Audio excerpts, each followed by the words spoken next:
acá está, ¿no? La evaluación de riesgos, ¿no? Algo que les comentaba, ¿no?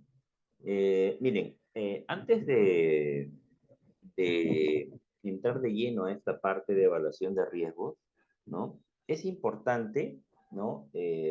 Saber qué cosa es un peligro, ¿no?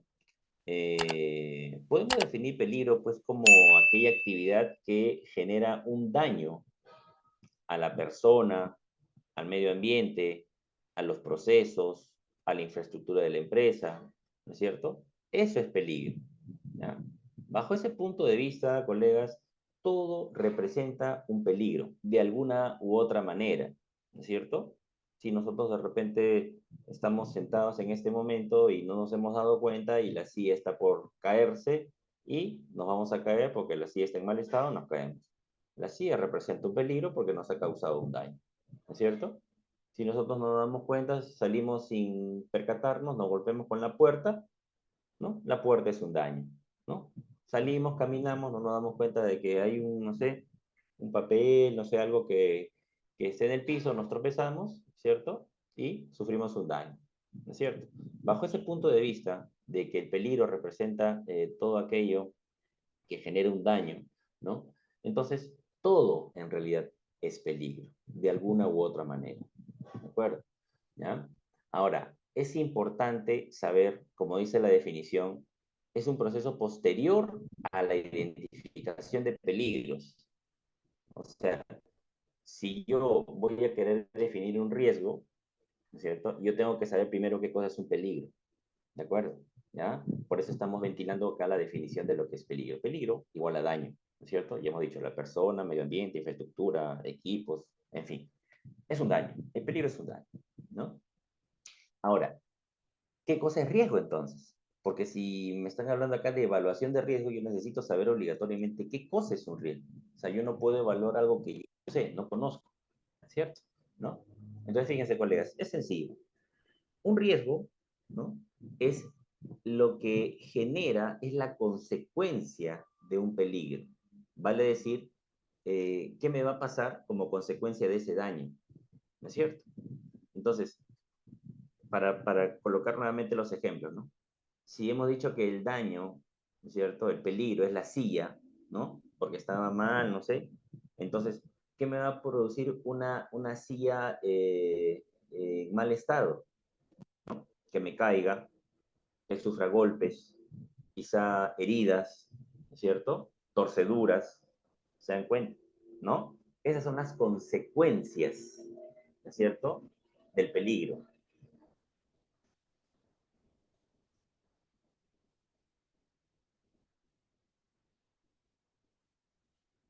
Y al ser consecuencias del peligro, eso me representan riesgos.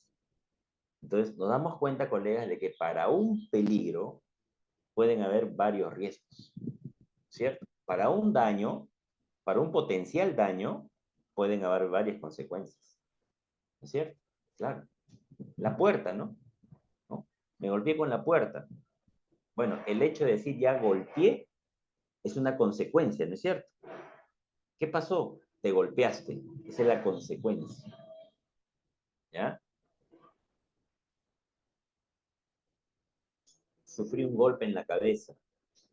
Es una consecuencia, ¿ya? Es un riesgo. El papel, lo que había en el piso, igual, caída a nivel, golpes, torceduras, luxaciones, en fin, ¿se dan cuenta? ¿No? Lo que representa la consecuencia de un peligro, ¿cierto? ¿Ya? A eso se llama riesgo. Eso es riesgo. ¿Ya? Lógicamente, los riesgos, ¿cierto? No son todos iguales. Hay niveles de riesgo. Nivel de riesgo bajo, nivel de riesgo medio o nivel de riesgo alto, ¿no?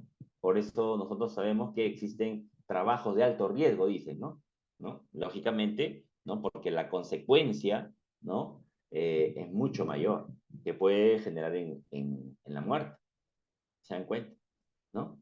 Entonces, fíjense, lo que nos dice acá es lo siguiente, ¿no? En cuanto a la evaluación de riesgo, ¿no?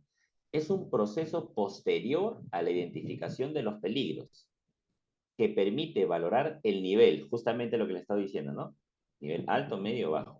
Nivel, grado y gravedad de aquellos, proporcionando la información necesaria para que el titular de la actividad, bueno, en este caso minera, empresas contratistas, trabajadores y visitantes estén en condiciones de tomar una decisión apropiada sobre la oportunidad, prioridad y tipos de acciones preventivas que deben adoptar. ¿Con qué finalidad? De eliminar la contingencia o la proximidad de un daño, o sea, del peligro. ¿Es cierto? ¿No? Entonces, cuando nosotros identificamos el peligro, ¿cierto? Ya hemos identificado cuáles son los peligros que hay en la empresa, o al menos en el área de la empresa, ¿no? Inmediatamente tenemos que ver cuáles son las consecuencias que generen cada peligro, ¿no es cierto? Y de acuerdo a eso, vamos a medir el nivel de riesgo, ¿ya? Entonces, ustedes miran cómo medimos el nivel de riesgo. Bueno, hay varios factores, dependiendo. Uno de ellos podría decirles, ¿no? El nivel de riesgo, ¿no es cierto?, es mayor en un área de 20 trabajadores a de un área de 5 trabajadores, ¿no es cierto? El nivel de riesgo es mayor a mayor cantidad de personas en un área, definitivamente, ¿no? Definitivamente. Otro factor, que la actividad que se desarrolla en determinada área, ¿no es cierto? Se realiza 15 horas al día, a que una actividad que se realice 8 horas al día. Lógicamente el nivel de riesgo es mayor donde la cantidad de horas que se trabaja es mayor. Hay una mayor exposición al peligro. ¿Se dan cuenta? Esas son variables que nosotros tenemos que evaluar para determinar el grado, ¿no es cierto?, el nivel de riesgo que existe en determinada área de una empresa. ¿Ah? Entonces, es importante tener claro acá los conceptos, ¿no?, iniciales. Peligro, ¿cierto? Y riesgo, ¿no? Porque si ya tenemos claros esos conceptos, ya podemos evaluar el riesgo, ya podemos cuantificarlo, ¿cierto? Y si ya lo cuantificamos, ¿cierto?, podemos saber en qué nivel de riesgo estamos, ¿ya? Esto lo vamos a detallar más cuando veamos en un capítulo, perdón, en una sesión entera, el IPER-C, la identificación de peligros y evaluación de riesgos. ¿Para qué? O sea, el tema, colegas, no termina cuando nosotros evaluamos el nivel de riesgo, ¿no es cierto? ¿No? Y aún así, no concluye, ¿eh? Porque cuando nosotros determinamos el nivel de riesgo, ya, ok, nosotros hemos llegado a que tenemos niveles alto, medio y bajo. Pero ¿qué hacemos con esa información? ¿Qué es lo que tenemos que hacer con esa información? Bueno, tomar control, controlar ese riesgo. No es posible que si nos sale un nivel de riesgo alto, ¿no es cierto?, lo dejemos ahí. Definitivamente no. Si es que nos sale un nivel de riesgo alto, tenemos que tomar medidas de control, ¿no es cierto? ¿Para qué? Para disminuir ese nivel de riesgo alto a por lo menos un nivel de riesgo medio, por lo menos. De igual manera, ¿no? Si obtenemos un nivel de riesgo medio, tomar las medidas de control, ¿no es cierto?, para que ese nivel, ¿cierto?, disminuirlo a un nivel de riesgo bajo, ¿de acuerdo? Y aún así, teniendo un nivel de riesgo bajo, ¿no es cierto?, controlarlo para que se mantenga en ese nivel, ¿no? Entonces, y aún así, tomando esas medidas, colegas, no concluye porque es un tema de mejora continua, ¿no es cierto? Porque no es que siempre van a existir los mismos trabajadores, no es que siempre vamos a utilizar la misma tecnología, ¿no? el trabajo es dinámico, no es estático. Siempre van a haber nuevas variables, ¿no?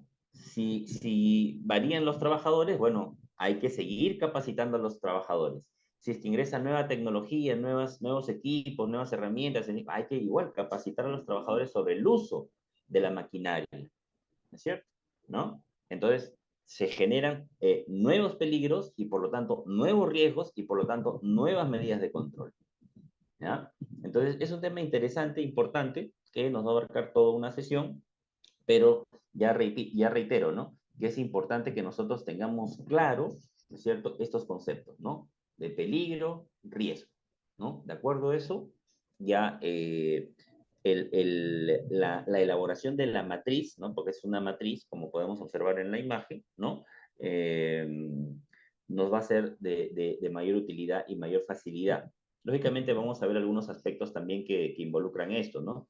Por ejemplo, qué relación tiene con la ley 29783, ¿no? Qué artículo del reglamento se está abordando, ¿no? Otros aspectos que ya son más administrativos, pero dependiendo el modelo del I per se, de la matriz, ¿no? Se puede desarrollar fácilmente.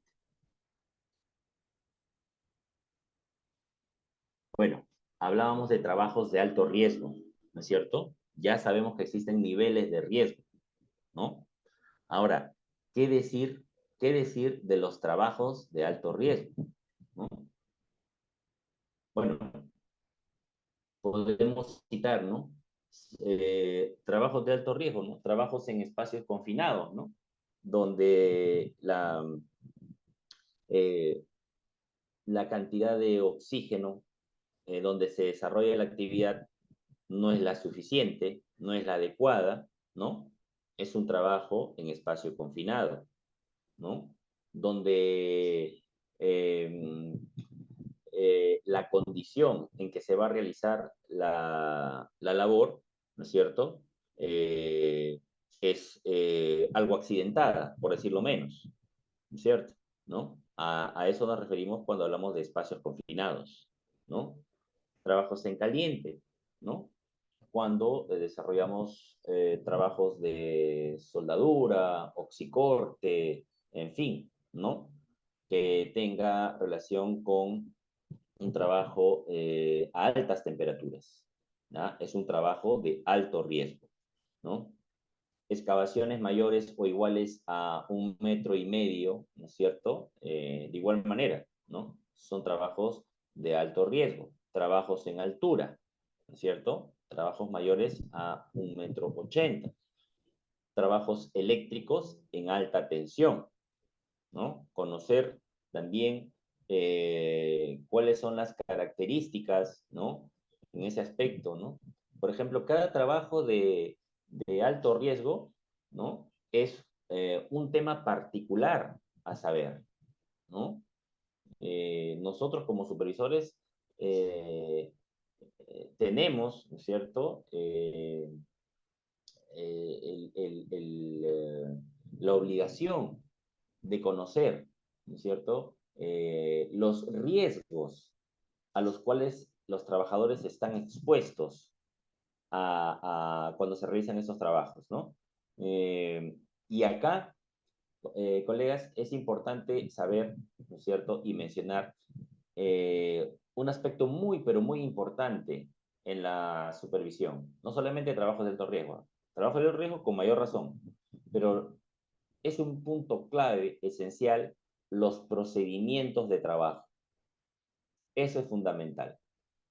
Solamente con los procedimientos de trabajo, una buena elaboración de un procedimiento de trabajo, ¿no es cierto?, nos va a llegar a uniformizar, a estandarizar el trabajo que se va a realizar.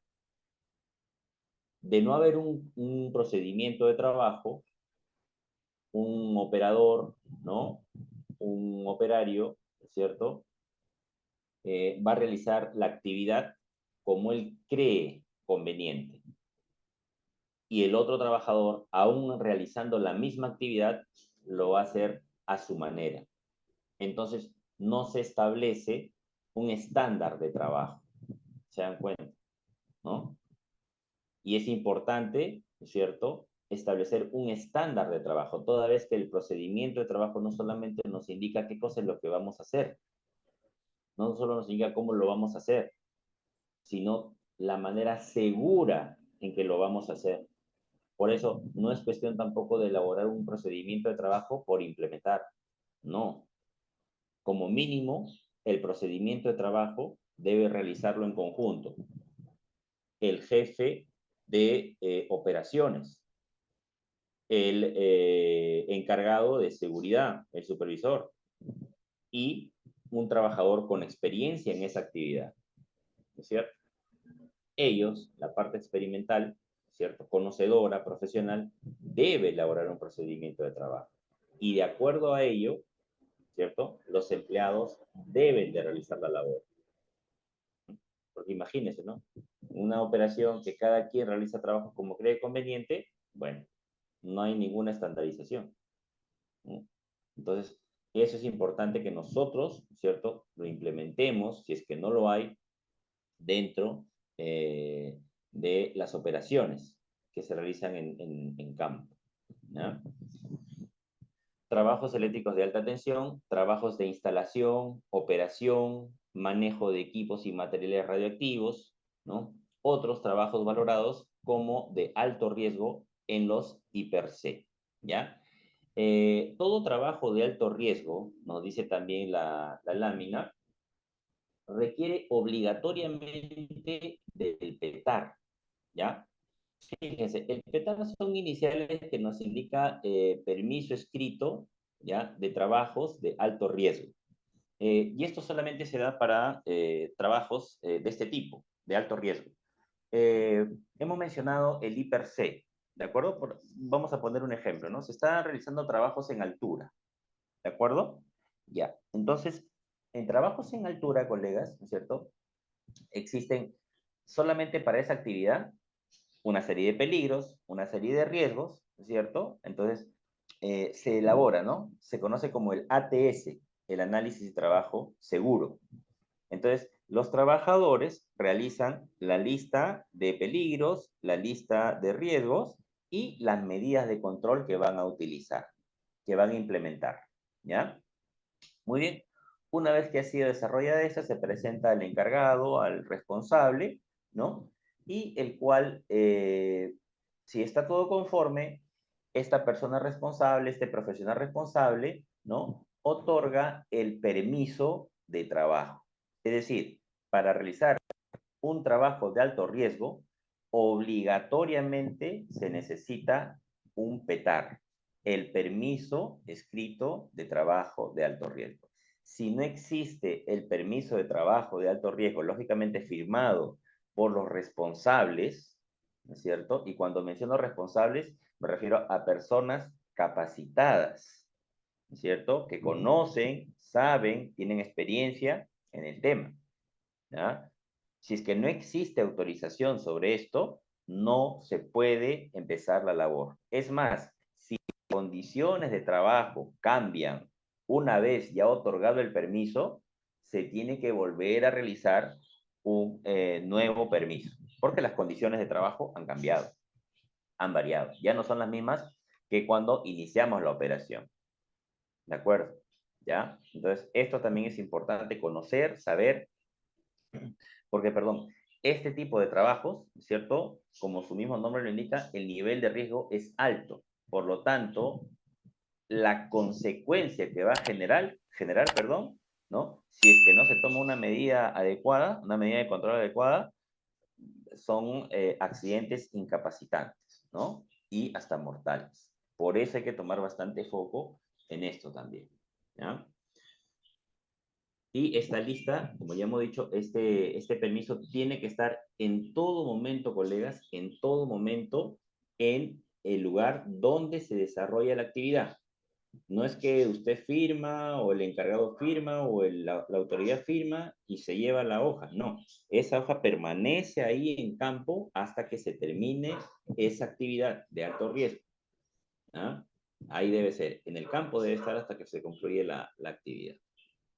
Para obtener acceso a nuestro curso completo, más material, visita nuestra página web www.encap.edu.p.